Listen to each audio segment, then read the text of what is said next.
I brought up that thing about me and the guy writing the notice. Just I was always going to use it about the way I did. I never got around to it, so I just let Kyroots have it. But I thought I would point out that's one of the few, it was actually based on something that happened. A true historical event. Well, speaking of TV, as a matter of fact, I know when it's just begged to be used, just out there in life.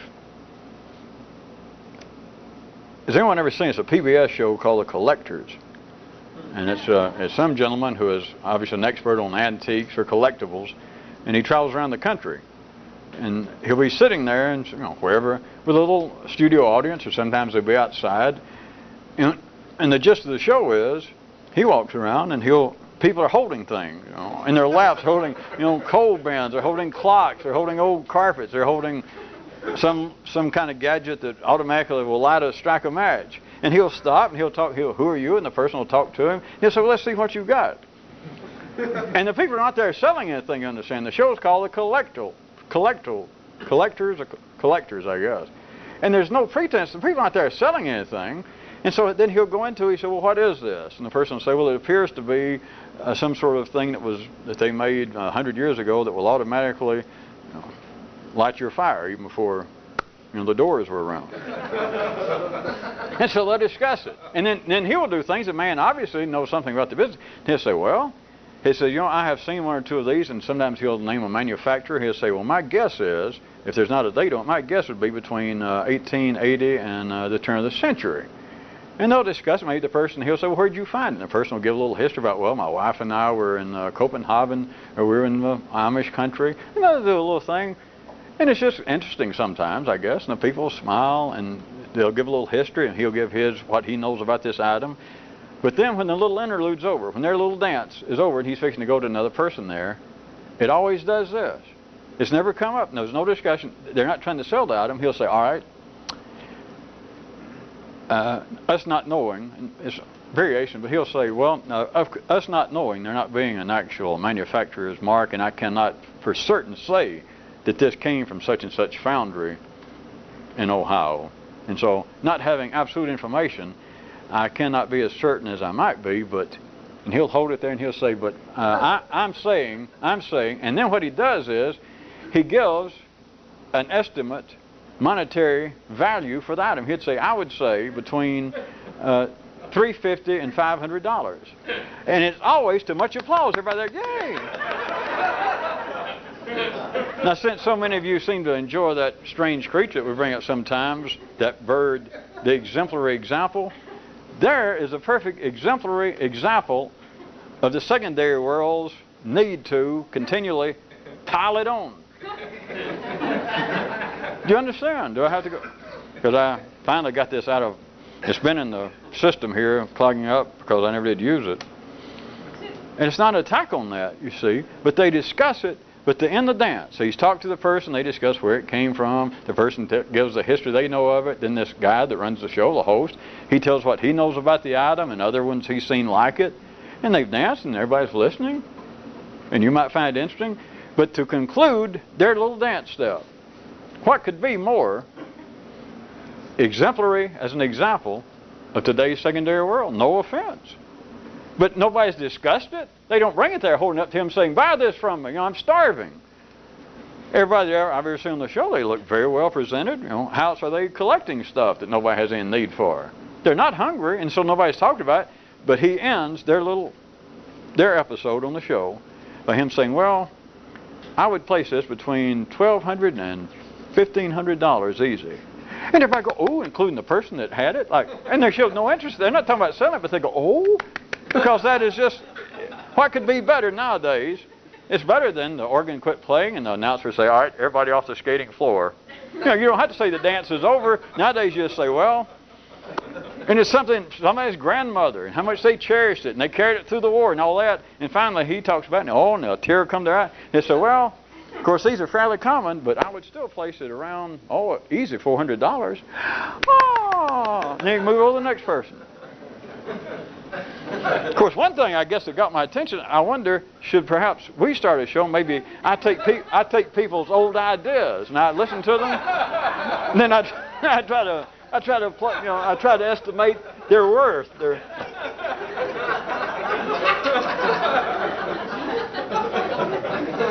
Well, perhaps not. Maybe that's not. Back to where we were. We were continuing. I was trying to, our little ad hoc mental pretend time of us renaming the three kinds of forces necessary to actively run a three-dimensional reality such as this. And we were, if you recall, had ephemerally, operationally referred to the three forces as the common, and the what do you want, and the hey, get out of here. And then we had even gone so far, being the thrill seekers that we are, to try and consider if there was any possible relationship between these three forces under those particular nom de guerres, especially between that and the three ordinarily perceived time frames of the past, present, and future. And as you recall, after only 2.5 weeks, we had covered the first force's possible relationship to the past. So that brings us up to tonight. So, this will be going into our number 2 force. And this possible relationship to the second, normally chronologicalized time frame. So what if we now tried to reckon that the second force, the what do you want, was equal to the present? Reminding you again, we're using equal to here as not being literal equal to, that 2 plus 2 is equal to 4.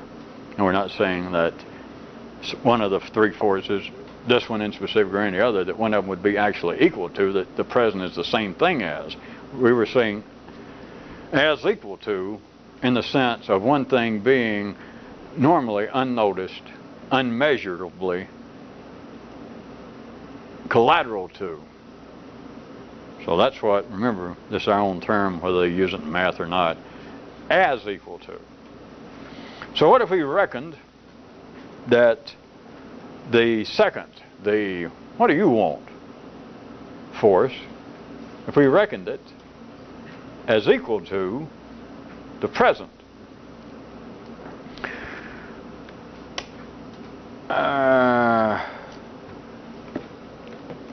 Then consider it this way.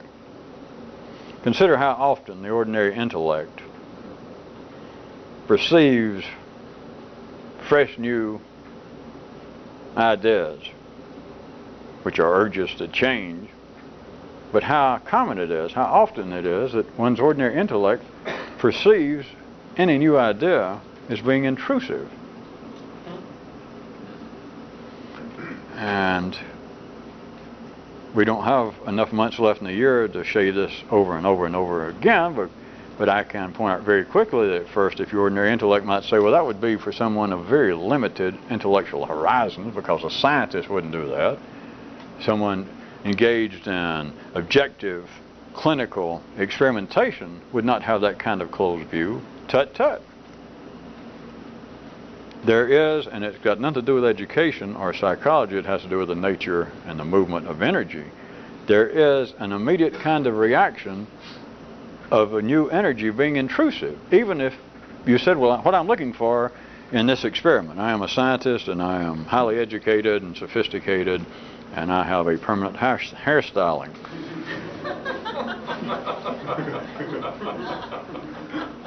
And one's intellect, under this condition, could say, I in fact seek new ideas. I actively, in this specific case, I am seeking new information. And not saying that that does not occur over a long range. It does not become an accomplished fact. But all of you, without even having to be scientists yourself, you should realize that within your own intellect, there is a kind of very common, immediate reaction to any new idea as intrusive. Even if it turns out to be what the person said that they were after, that it proves to be ultimately the solution to their so-called problem. But the first feeling of new ideas of fresh ideas is a kind of intrusion. Just the immediate response is, what do you want? I'm working on an idea here. And it might turn out to be that this idea is saying, hey, I'm it. And you might say a split second later, this great scientist might go, by God, you're right. But the kind of general, immediate reaction to fresh ideas from the view of this second force, tri-equal importance to keeping the world running, the first response is, generally, very common, is what do you want? Even if, as I said, even if it apparently proves in the ordinary world to be the very thing, the very idea for which the person was engaged in seeking. It is not the kind, I would suggest to you, that the old Greek story of Eureka, that before, whoever that was that Euripides, whoever it was, before he went Eureka to himself, he went, what do you want? It could have been a split second later, he went, oh, I'm sorry, God almighty, Eureka. But it would not be, and it, no fault to him, it doesn't go down on his permanent record, it doesn't make him any worse. But I'm suggesting to you that if the truth were known, just before he went, Eureka, he went, what do you want?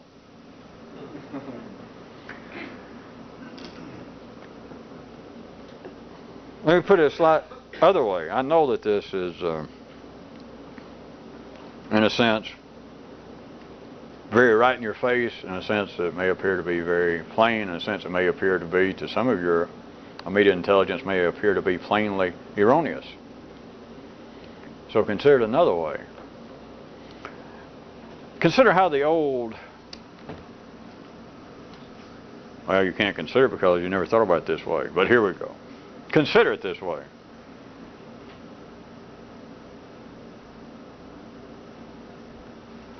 That in a quite valid operational way, the old ordinary intellect has an unspoken inclination to just generally view the present as being pretty unfriendly, unreliable, and even downright unnecessary.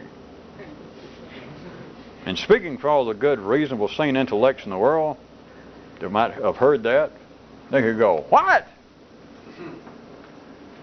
Oh, Jesus. But no, wait. Since we've already taken care of the possible relationship between our first named force of the common, the familiar, the home of habit, and its possible relationship to the past, and you remember how we really badmouth and just kick the past around like a dog. That was last time. And showing, you know, people just treat the past like, oh, I could have guessed that, no matter what happens. So, you know, this has got to be, I would say, speaking for ordinary intelligence, much better distinguished, much better limbed verbally from that kind of perception of the past. That the present has got to be on a different level, probably a more positive level. Because the past you can't do anything about, and blah, blah, blah. In the past people were dumber, they were less civilized, even I was, the intellect might say. So the present, we can't be, you're making a mistake to be talking about that the intellect has an inclination to perceive the present as being unfriendly. And we might say that about the past. You might say, whether you know it just from watching Monty Python movies or actual reading history, what you call them, books. You might say, well, boy, I'm glad I didn't live in the 1400s. What a crude, oafish time. And had I lived then, probably people have been even shabbier in their treatment to me than they are today. So a person might say, well, thank God I didn't live back then. That would have really been a hostile environment. And so, having said that, then what I just said has got to be open to serious doubt. That is, you remember what I said, don't you? I said that there is a kind of inclination of the ordinary intellect to perceive generally the present. Now, it never gets talked about, but now you know I'm going to try to come up with an example here. At least you think, well, wait a minute, the words make sense, but the whole thing is not going to fly. Hold it. Wilbur. It's hard to believe that half the airplane was invented by a talking horse, isn't it?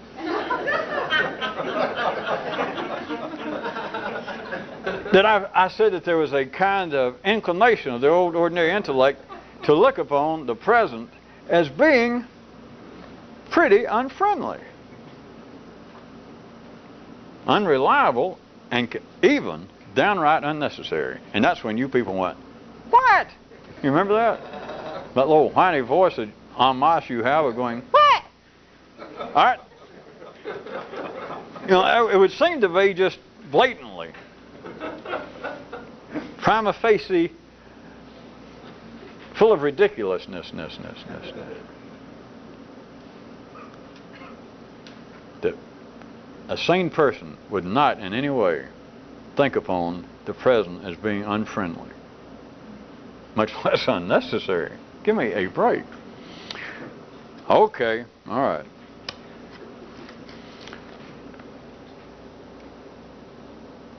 Then tell me this. Why does everyone's intellect, from top to bottom in the human spectrum at any given time, at all given times, why does the ordinary intellect spend so much of its time, so much of its energy in the neural realms of the other two time frames? Why does your ordinary intellect, everyone's ordinary intellect, the Pope's ordinary intellect, the Prime Minister of France's intellect, the President of Albania's intellect, if he had one, don't write me. Why is everyone's intellect spend so much of its time in the neural realms of the past and the future? Now, don't take some cheap shot, even if you could, and think, wait a minute, there's got to be an answer to that. Yeah. But you don't think about it. From one view, do I have to back up? All right, I will, obviously.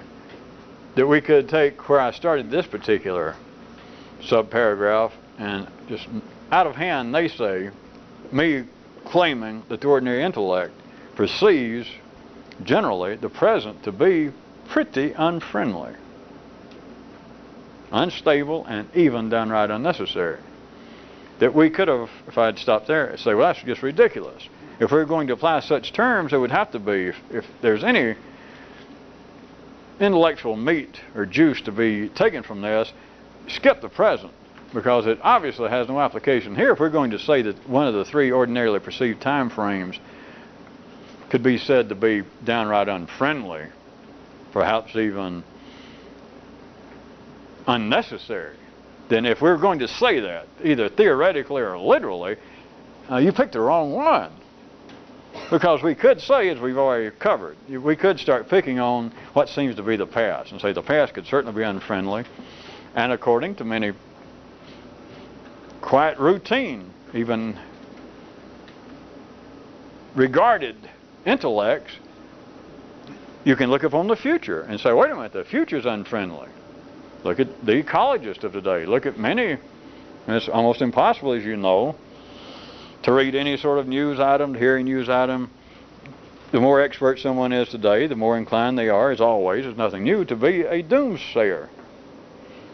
It's just nowadays people have more education, so there seems to be more academic credentials to their doomsaying. You know, it seems to now carry, as it should, more validity than if some guy at a bar looked down in the spittoons field and he said, God damn, what's the world coming to? We're all going to get drowned in spit. Yeah. Let's assume that you're standing there with your, having your martini, and you consider this is a pretty crude and not to be taken serious observation by an obviously crude and not to be taken serious sort.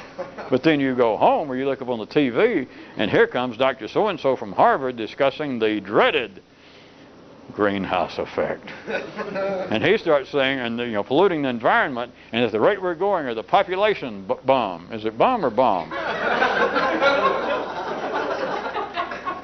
That life as we know it, or human life, which is the only life that we know, will be done for in another 20 years. 20 years! Think about it. He points at the camera.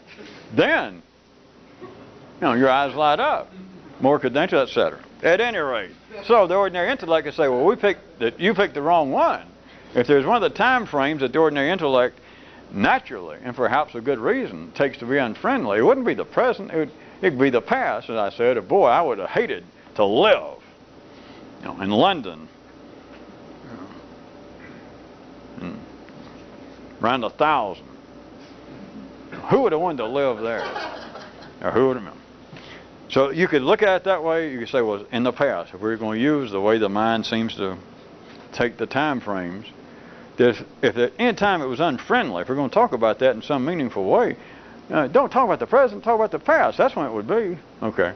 Or talk about the present, because things do not look all that promising on the horizon based upon the general shoddy way that us humans are treating Mother Earth, and etc.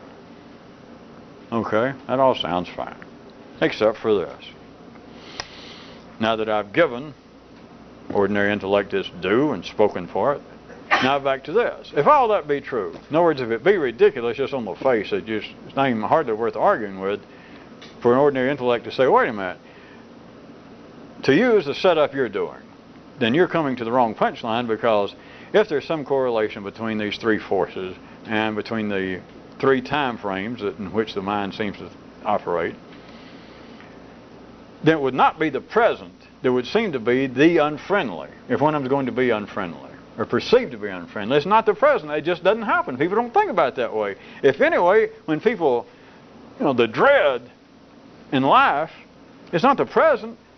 It's in the past, which you could say was kind of memory, but people would say, well, still, if there's a dreaded time, if there's a part that'd be unfriendly or unnecessary, even would be in the past. Not that you can necessarily change the past, an ordinary intellect might say, but if there's anything unnecessary, it's not the present. It'd be the past. Who needs Nero? I mean, Jesus, they could have waited until Myron Floor, and if somebody could actually play the violin showed up. Who needs that kind of stuff? Who needed the shoddy way that they treated poets in England back in the 800s and like that?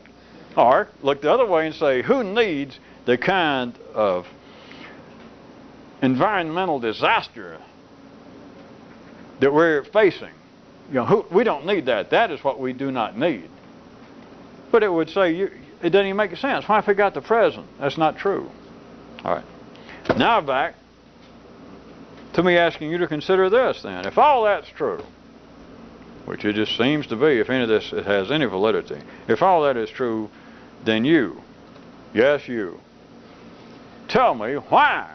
Why is it that the intellect spends, I said much, how about damn near all of its time and energy thinking about what?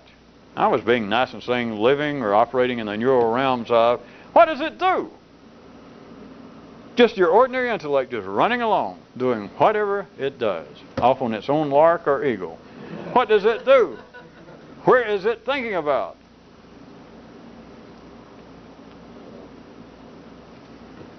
So answer me that, smart pants. Well, how about a little bit even further? Just consider, again, the kind of exotic notions and the kinds of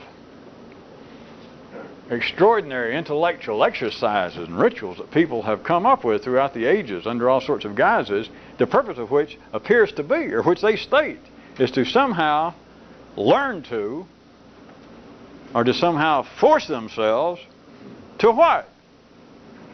Live in the present. Which is actually to think in the present, because we're going to distinctly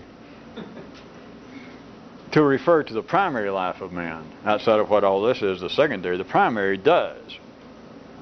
Although it doesn't need the terms, the primary would be living in the present. If you're sane at all, your primary life of everyone is vis-a-vis what we're discussing with these kind of intellectual sojourns regarding time. You at the primary level, a man, a sane, everyday man, the same way that a dog and a hippo, it has no choice. It lives in the present. That's how it survives, in a sense. But to leave that, which we must, to discuss a reasonably functioning human in the world of facts, in the world of the intellect, in the secondary world, what's up that men have to concoct these great ideas, these rituals, exercises to which people, sane, educated people, devote many, many years, their life, trying to, and they normally falls in one of these two categories, learn to, that they go study with some guy that supposedly knows how to do it. And he puts them through exercises, and they sit for 25 hours a day. Don't ask me how they do it. That's in a foreign country, and I don't. They have to sit there. They can't move. You know, they can't listen to heavy metal on the weekend. Or they go through all kinds of things to learn one thing. And they put it this way, all across the planet, all throughout the ages, to learn to, or sometimes force themselves to, through some kind of exercises, but to learn to what? Live in the present. And they describe the imagined or the promised benefits all the way from great metaphysical, mystical rewards of if you could live in the present, this is where the great gods live. Or if you could live in the present, you'd be operating at the same vibrations as the great cosmic forces. Or, you know, some of that higher level thinking. I'm wrong. All the way from that to people of a less, perhaps, mystical nature, of simply saying, well, wait a minute, if we could bring our thinking, if we could bring our consciousness, if we could bring our attention more to the immediate time, to the present, rather than worrying about, you know, what happened yesterday and who cheated me yesterday and the reversals of my business yesterday, or me dreaming, well, maybe tomorrow I'll get a grant, maybe tomorrow, I don't know, maybe an unknown relative will die and leave me a fortune, or maybe the whole business trends of the current market will reverse themselves magically some way tomorrow, and I'll recoup all my, maybe. Nah, we'd be better off. Forget all kind of mystical. I don't need to shave my head and wear some kind of robe and go live in a monastery. Wait a minute. If I could just bring my attention, just in a hard-nosed business sense, if I could just hold my attention to today's problems, if I could just be more conscious and attentive in the present instead of worrying about stuff that I can't change that's in the past and worrying about, in a sense, things I got no control over the future, I'd be better off. I'd be more bucks in my pocket. It's nothing mystical. Think about it, folks. That, in conjunction to the previous 4 or 5 minutes of me playing the other side of ordinary intelligence, saying, wait a minute, you can't say that an ordinary intellect looks upon the present as being unfriendly, unstable, even unnecessary. So you thought you had me. Ha, ha, ha. Well, all right, that sounds true except for this. How then do you explain what's up? That a man's intellect will run primarily everywhere. It's like trying to drop a drop of mercury on a slightly convex surface. It'll stay anywhere except right here. That is what seems to be the present. And it's not an attack, because if we stopped then, I had to play ordinary intellect's part, then it could start showing, well, wait a minute. We should be thinking about the past, you know, the great one. That's one of the great ones that the gods pulled. If we don't know our roots, we don't know our past, if we don't know our history, we'll never know where we're going. So they got you there. And then they say, well, a man who is not worried about the future is not worried about life, because the future is where you and your children will spend eternity. So they got you, right? So they can explain, well, that's why I don't think about the present. Yeah, but you just got through pointing out to me that you do think about the present. You said I was wrong in what I pointed out. It's a good thing ordinary intelligence has got me to speak up for it, I guess. Surprising, I lost you right here at the end.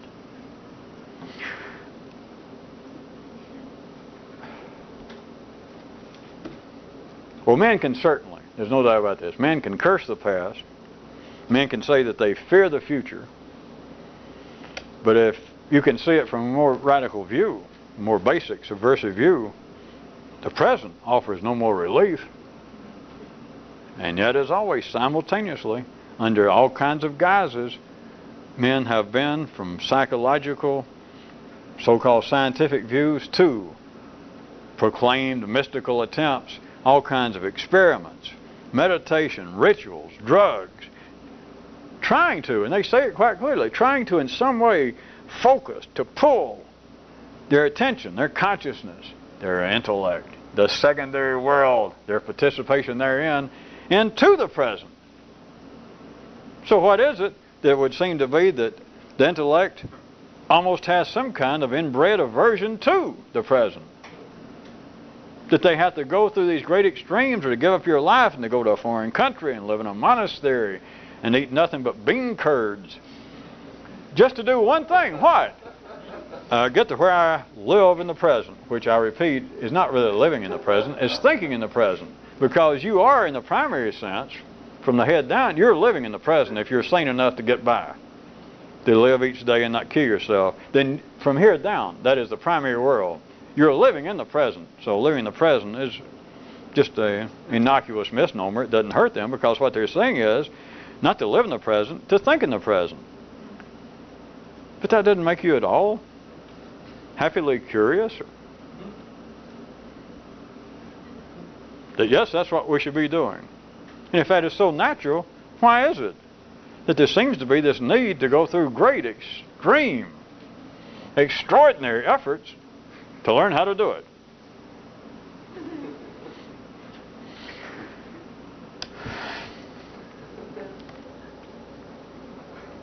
Well, after all of that, assuming, I'm just going to have to go ahead and assume that after all of that, we're through with after all of that.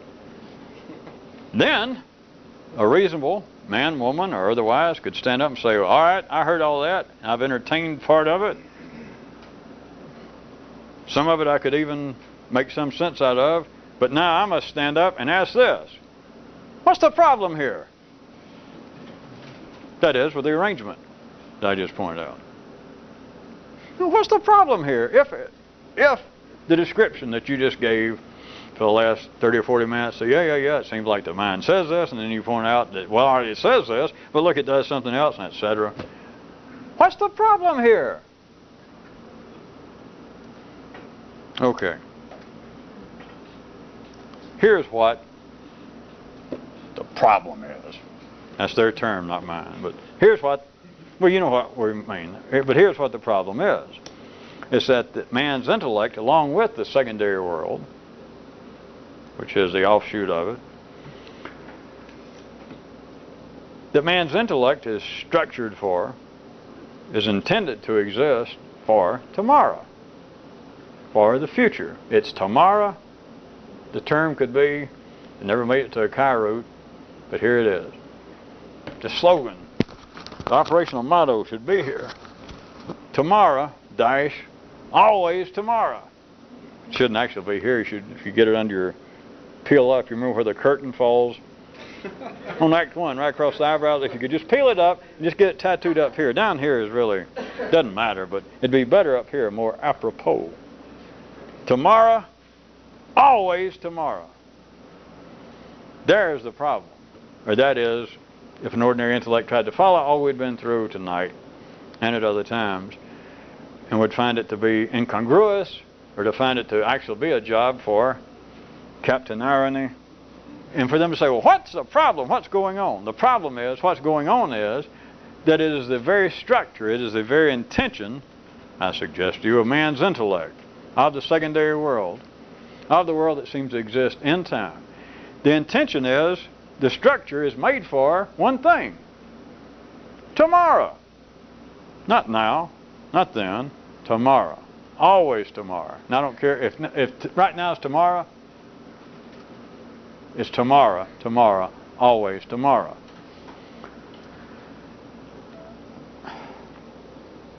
A Kyroot from a few nights ago, if you recall, ordinary intellect is not made to live in the immediate. It's not. That is not the construction of it. It is not the intention for it. It's only possible from any reasonably discussable means right now, which is surprising how reasonable we get in the last 2 or 3 minutes, is it not? Either that or otherwise. I always get confused. But from any ordinary view, the only way it would be possible to glean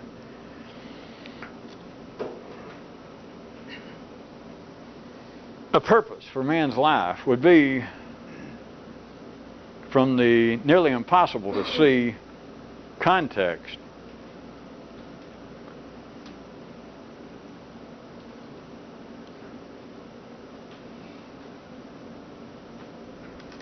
of the future. Because the idea is, it was not a cheap shot on ordinary conventional wisdom, but to say that the only way that we can know where we're going, or the only way we can appreciate our present condition, where we are, is to know the past. There is no way to study the past from any ordinary view and to ever get any notion. And we're not talking about some philosophical, theoretical academic. I'm talking about somebody to actually understand what's going on in life, to even get a glimpse of it. There is nothing in the past that can tell you the purpose of man from any ordinary view, any semi-ordinary view. There is nothing going on right now from any ordinary view that you look around, no matter how you study, no matter how sincere, no matter how sharp, no matter how educated, that can give you any real juice, any real energy insofar as what might actually be going on, as what might actually be the purpose man's serving. You cannot stand and look if there is a present, that elusive little devil. And if the great past, as interesting as history may be, there is no way, just period, that you can look in either of those two directions, of apparently there or apparently here, and get any operational notion insofar as there's any purpose to man's life. That, I might also suggest, since we don't have to prove that we're right and that life's wrong, since that's not the case anyway, which is a great relief, since it's not, you don't have to prove it. It's why people continue to wring their hands, at least figuratively, and point out how hard it is. And other people even act as critics and attack religion and other institutions for their failure to actually come up with a workable or satisfying explanation as to what's man's purpose. Because you cannot look at the past. Not just history, you can't look at your past. You can't look at your one little life for 20 or 30 or 40 years, no matter how sincerely you tried to live by the Socratic idea of know thyself and examine life and reflection and drugs. There is no way to look in that direction, historically on an institutional level, or in your life, and there's no way to look right now to try your best and to come up with some way that you can live in the present. You can get no idea. And men keep trying to explain it. The institutions, life makes the institutions try to explain, well, it's a sticky problem, or God only lets some people see the...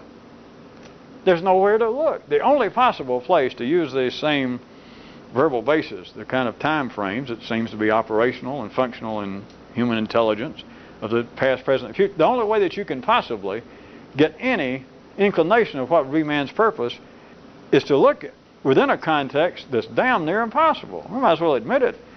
The future. And I'm not talking about just speculation or playing some kind of mind games and what's going to be the mega trends. To actually be able to look at the future in some way that would be parallel to, in the ordinary sense, that men can look at the past, that they can study the history where there are good records, or you can study your own history. Hell, I was there for the last 20 years. I know what my history was, so it seems to be some fair, stable basis. And you say, well, there's no way to do that in the future, is what I mean by damn near impossible. Not speculation, but to say, well, there's some way to look at the future, give me a break. We're out of time, but I'll hit it again next time. It's just damn near impossible from any ordinary view. But that is the only place that it's possible to get any inclination as to what would be the, quote, purpose of life, which the term's pretty meaningless, but that seems to be what much of this should be about. It has got to be in a place that man can hardly see, but it's in a place that is the basic structure of what the purpose is, which is tomorrow, always tomorrow, or the future, always the future. No matter where you are, it's always the future. I guess We can say ciao, na wiedersehen, adios,